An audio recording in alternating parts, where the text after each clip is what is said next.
Hello बच्चों, कैसे हैं आप सब। आशा करती हूँ ईश्वर की दया से आप सब अपने घरों में स्वस्थ, सुरक्षित और खुश होंगे और साथ ही पढ़ाई भी कर रहे होंगे। बच्चों, आज हम हिंदी व्याकरण में पाठ 21 अनुच्छेद लेखन पैराग्राफ राइटिंग का अध्ययन करेंगे। पाठ 21 अनुच्छेद लेखन किसी एक भाव या विचार पर लिखा गया आलेख अनुच्छेद कहलाता है। ध्यान दीजिए, किसी एक भाव या विचार पर लिखा गया आलेख अनुच्छेद कहलाता है।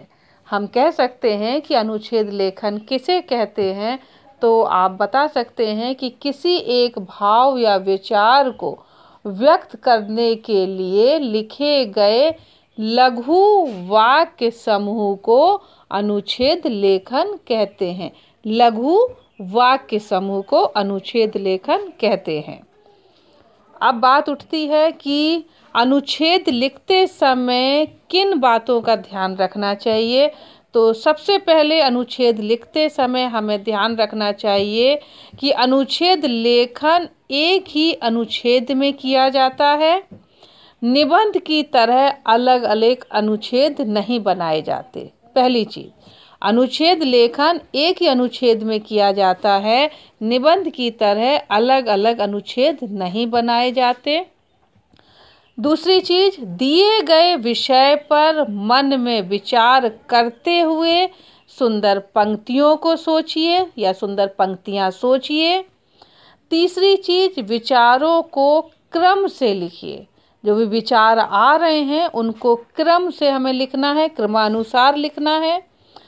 फिर है चौथी चीज, विचारों की पुनरावृत्ति नहीं करनी चाहिए, अर्थात एक ही बात को बार बार नहीं दोहराना चाहिए।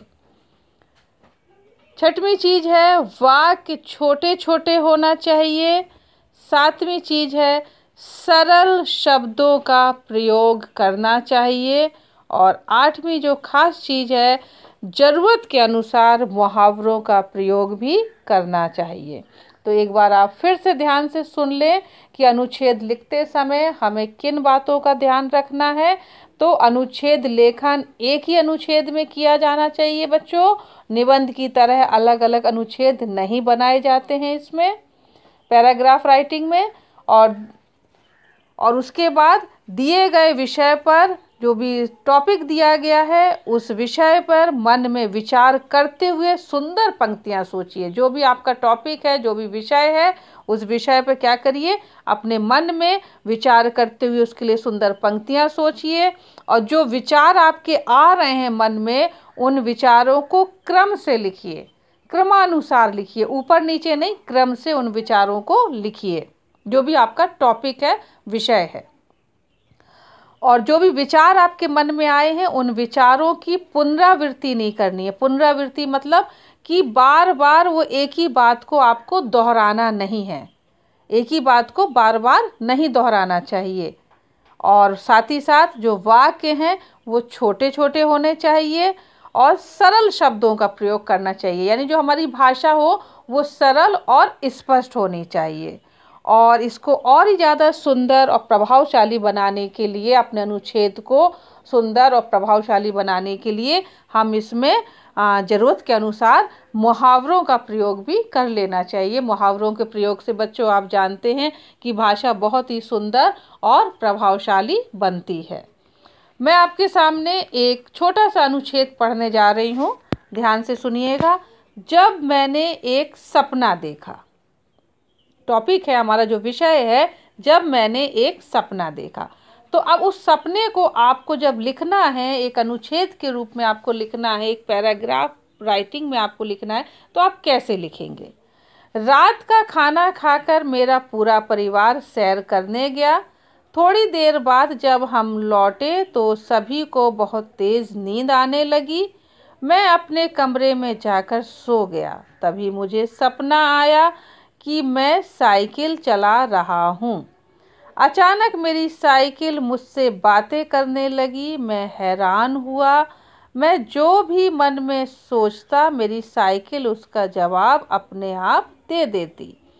अचानक मेरी साइकिल पानी पर चलने लगी, मेरी खुशी का ठिकाना ना रहा।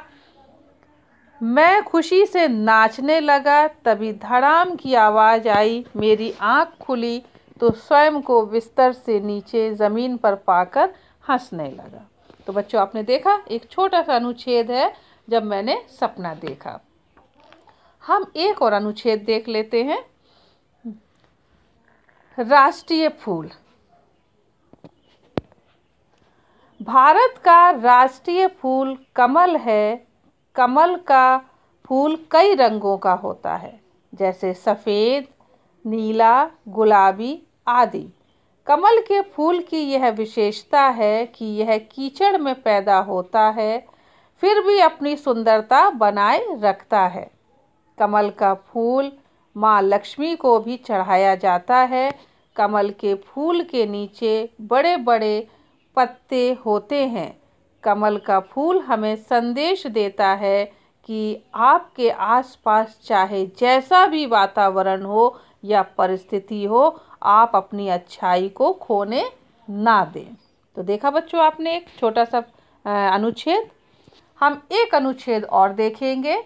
जब मेरे मित्र ने जब मेरी सहायता की। मेरे मित्र ने जब मेरी सहायता की। विद्यालय में एक सूक्ति लिखी हुई है, मित्रता अनमोल है। विद्यालय में एक सूक्ति लिखी हुई है, मित्रता अनमोल है। मैंने इस सूक्ति को अनेक बार पढ़ा है और एक दिन इस सूक्ति के अर्थ का अनुभव भी किया।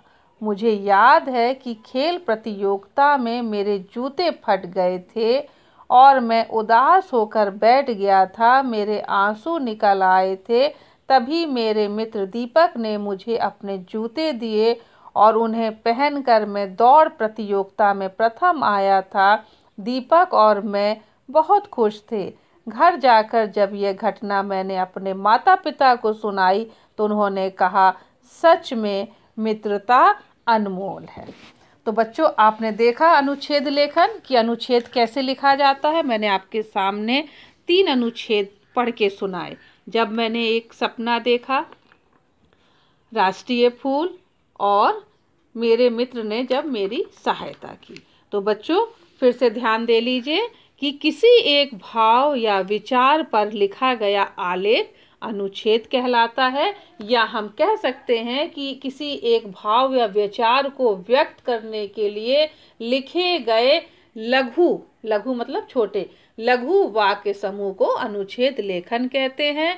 और मैंने आपको बताया कि हमें किन किन बातों का ध्यान रखना है कि हमारे अनुच्छेद लिखते समय हमारे विचारों की पुनरावृत्ति नहीं होना चाहिए, हमें सरल शब्दों का प्रयोग करना चाहिए, वाक्य हमारे छोटे होना चाहिए और जो भी विचार हैं वो क्रम से हमें लिखना चाहिए, और ज़रूरत पड़े तो हम मुहावरों का भी प्रयोग कर सकते हैं। तो आशा करती हूँ कि आज का जो हमारा पाठ था अनुच्छेद लेखन यानी पैराग्राफ राइटिंग, आपको अच्छी तरीके से समझ में आ गया होगा। इस पाठ के जितने भी अभ्यास कार्य हैं आपको स्कूल वेबसाइट पे मिल जाएंगे। उन्हें देखकर आप उसे अपनी कॉपी में लिखें और सीखें।